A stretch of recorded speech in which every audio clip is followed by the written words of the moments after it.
Does your resume represent you better than you do?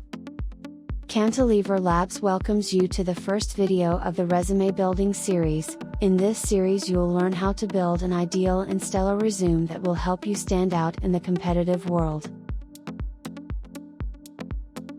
We would suggest you to spend a considerable amount of time with the resume building process, because making it requires you to put down all your lifelong education and accomplishments which seemingly cannot be done meticulously in 1 or 2 days. Which is why we are here with step-by-step resume creating process to avoid last-minute complications and come out with perfectly articulated and power-packed foundational resume. Choosing the best resume format before you begin will ensure that you follow resume writing conventions that are well accepted by all recruiters and companies, so let us delve directly into action. There are 2 things you need to keep in mind when you're thinking about what to include in a resume. First, you should be aware that a lot of recruiters and employers use special software that searches your resume for specific keywords. Even when your resume does get seen by human eyes, and this is the second thing you need to remember, the employer will take only 6 seconds to make a decision about how good of a fit you might be for the job. Depending on the arrangement of the sections, resumes are divided into 3 types: the chronological, the functional, and the combination format. In all 3 of them, the contact information goes at the top of the resume and is followed by the resume introduction.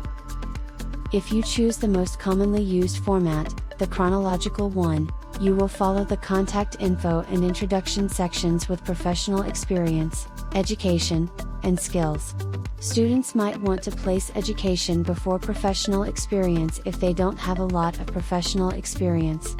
However, work experience should always be listed on a resume in reverse chronological order. Your work history should go back in time from top to bottom, your current or most recent job on top, then the previous one below, all the way to the oldest, still relevant job. Clear, simple layouts with clearly marked section and title headers. Recruiters in our study spent more time focusing on job titles than on any other element.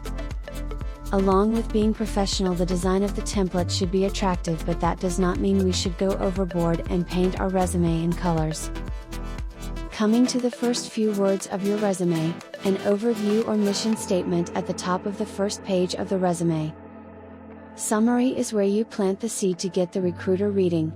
In case you are an entry-level professional, you can go for an objective statement instead of a professional summary section. For all other sections, you can go for a crisp professional summary section detailing the skills that you possess and how you plan to use that for resolving organizational issues and achieving company goals. Make sure that the summary is crisp and does not exceed 3 to 4 lines. Try to derive a cause-effect relationship in each point in the summary. Don't just mention your achievements from your previous profiles. Rephrase them to convince the recruiter how the skills that went into those achievements are transferable and can be used for the benefit of the organization. But above all, the blueprint to an effective summary is to be grounded in the job description and mirror the job requirements effectively at the same time. Job seekers hoping to improve their resume should bear the following points in mind.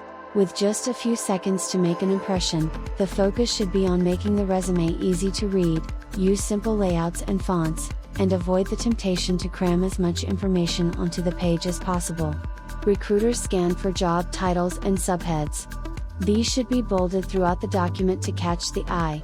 When discussing accomplishments, short declarative statements are easier to process, and therefore likely to be more memorable, than paragraph-length descriptions. The 2-page rule remains for more experienced job seekers. The eye tracking analysis demonstrated that an engaged recruiter will spend as much time on a second page as on the first. However, time on the second page is strongly predicted by how compelling the first page is, and subsequent pages tend not to perform as strongly, regardless of how engaged the recruiter is on the first and second page. While keyword relevancy remains important for getting a resume through to a recruiter, keywords used should appear in context.